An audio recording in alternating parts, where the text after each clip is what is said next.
Dans cette capsule vidéo, nous allons parler des travailleurs antiques, en lien avec l'activité minière. Mais de quels travailleurs parlons-nous? S'agissait-il de travailleurs forcés qu'on assignait à cette tâche, ou bien d'hommes libres qui effectuaient ce travail? Les choses s'avèrent en fait plus complexes qu'elles n'y paraissent. Car, comme va nous l'apprendre Monsieur Tran, les conditions de travail étaient très différentes d'un statut à l'autre, et pour le comprendre, nous sommes obligés de nous pencher sur la question de l'esclavage pendant l'Antiquité.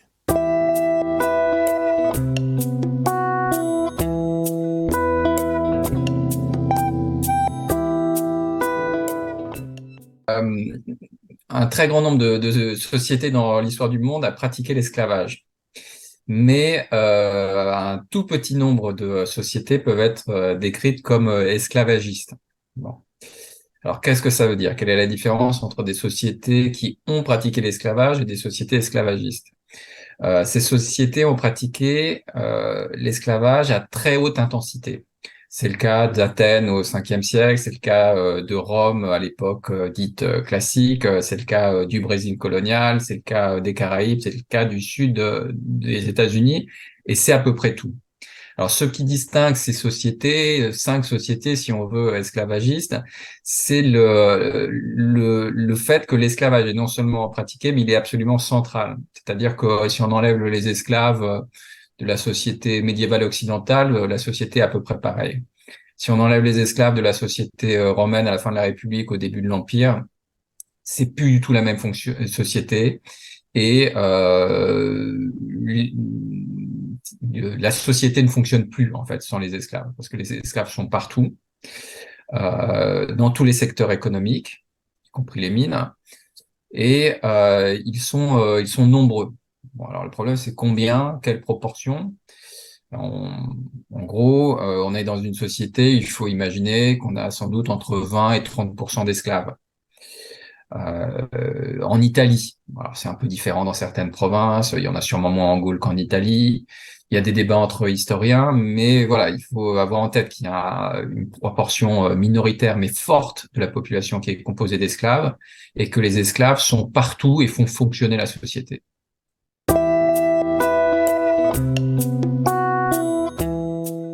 La position de l'esclave, elle est toujours déterminée par la volonté du maître.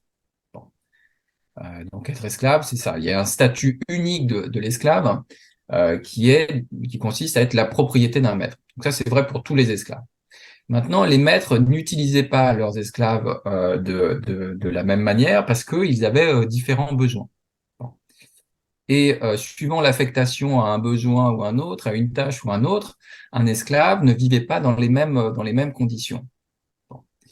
Et certaines conditions étaient plus favorables, hein, plus recherchées. Et c'est ça qui structurait la hiérarchie entre les esclaves. Bon.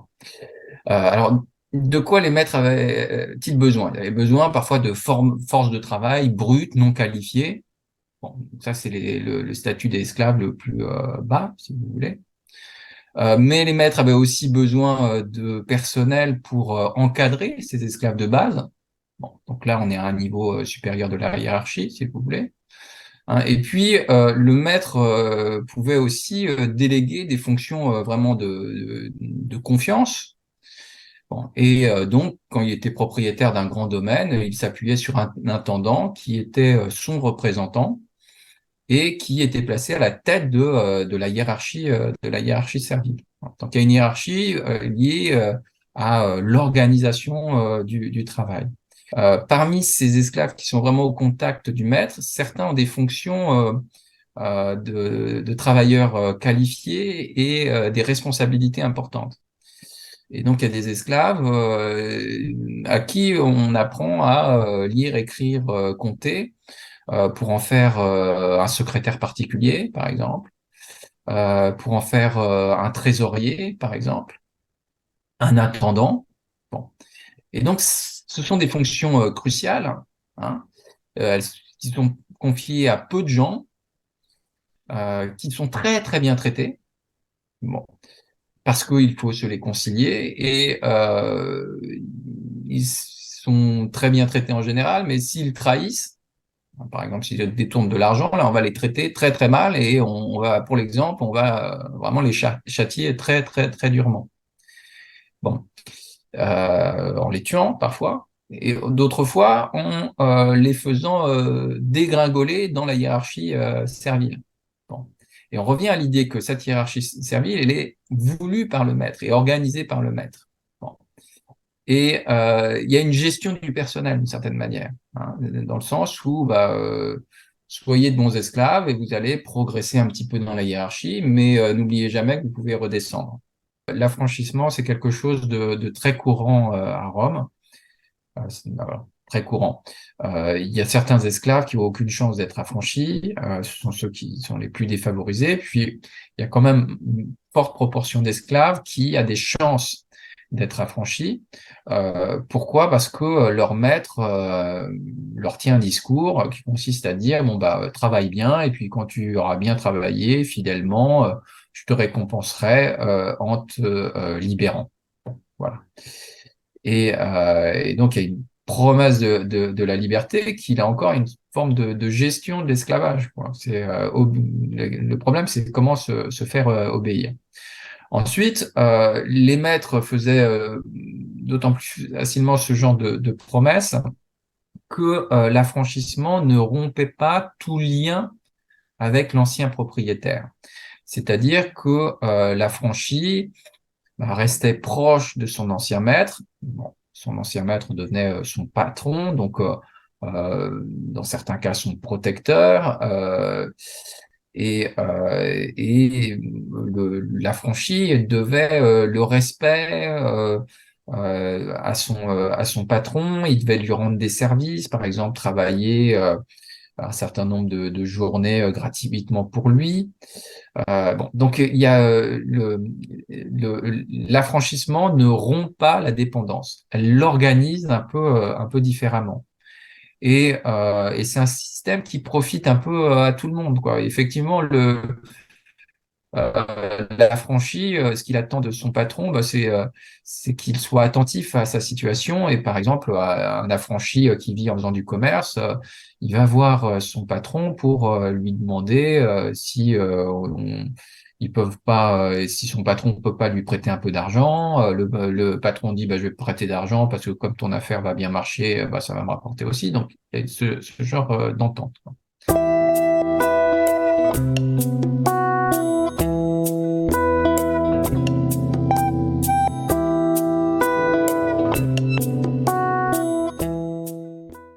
Alors, déjà, qu'est-ce que c'est que l'esclavage de peine? C'est un esclavage qui organise un travail particulièrement pénible. L'esclavage de peine concerne des travailleurs mis dans des situations, des conditions d'exercice de leur métier qui sont mortifères, quoi. Et donc, on oppose cet esclavage de peine à manières de travailler qui sont moins pénibles. Bon. Et alors, la condition d'esclave est, euh, est très hétérogène d'un point de vue social, pas d'un point de vue juridique, mais d'un point de vue social et d'un point de vue du travail. Bon. Certains esclaves travaillent dans des conditions qui sont pas très pénibles. Il y a des esclaves qui sont même dans une situation confortable parce que leur maître l'a bien voulu. Et il y a d'autres esclaves qui travaillent dans des environnements très durs, comme ceux des grands domaines, comme ceux des boulangeries et des fabriques de farine, par exemple. Et on peut penser que les esclaves de base, dans les mines, avaient à exécuter un travail très dur, parce que la mine, c'est dur, on voit pas la lumière du jour, c'est un travail de force. Bon, voilà. Maintenant, il faut aussi imaginer cette organisation du travail dans les mines est hiérarchisée. Donc, il y a des mineurs de base, il y a des contremaîtres, il y a des chefs. Et souvent, tous ces gens-là sont des esclaves, hein.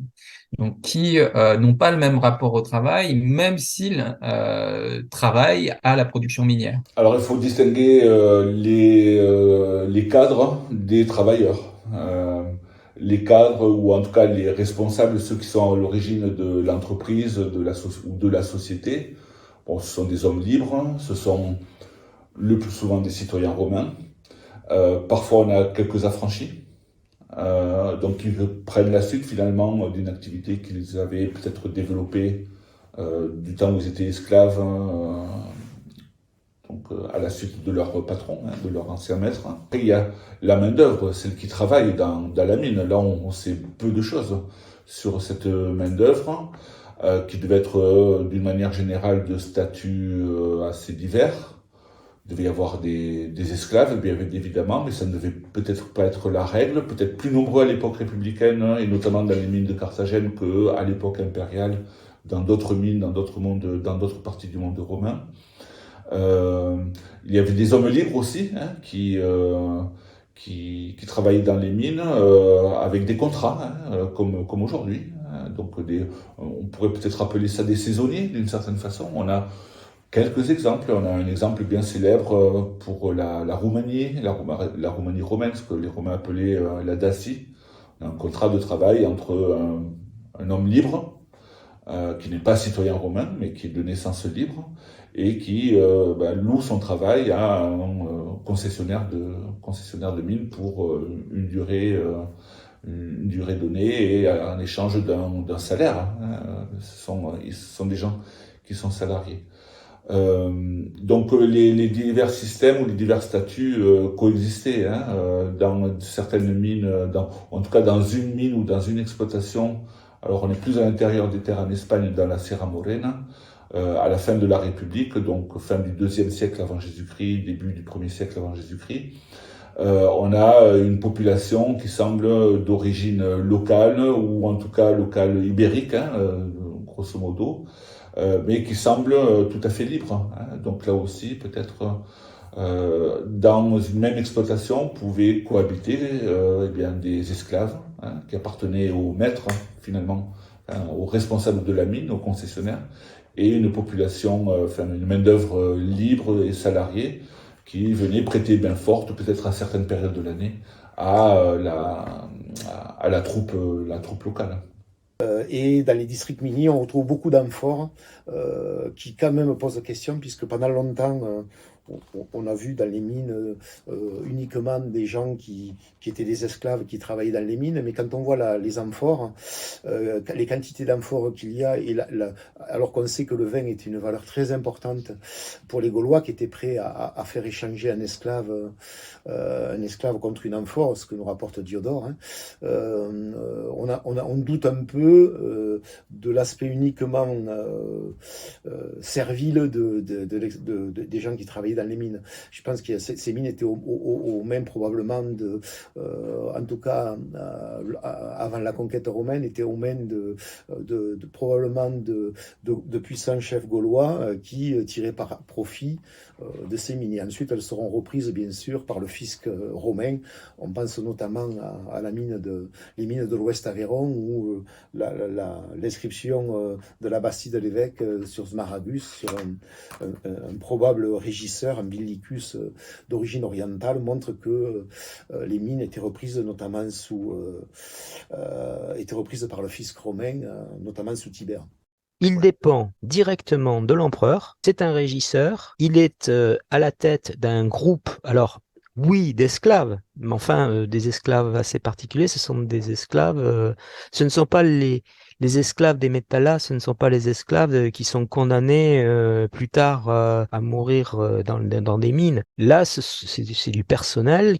Ce sont des techniciens. On comprend qu'il y ait certains aménagements, notamment au Puech de l'Averne, puisque les travaux de rectification de la base de la parcelle ont mis en évidence la présence de pilettes d'hypocauste qui sont à relier avec des thermes. Donc il y avait, sur le haut du Puech de l'Avergne, il y avait donc présence de thermes. Donc on sait que les mineurs disposaient d'une prérogative, c'est-à-dire qu'ils avaient des thermes. C'est un élément de confort qui a été introduit dans les campagnes avéronaises, mais qui est quand même important. Début du 1er siècle de notre ère.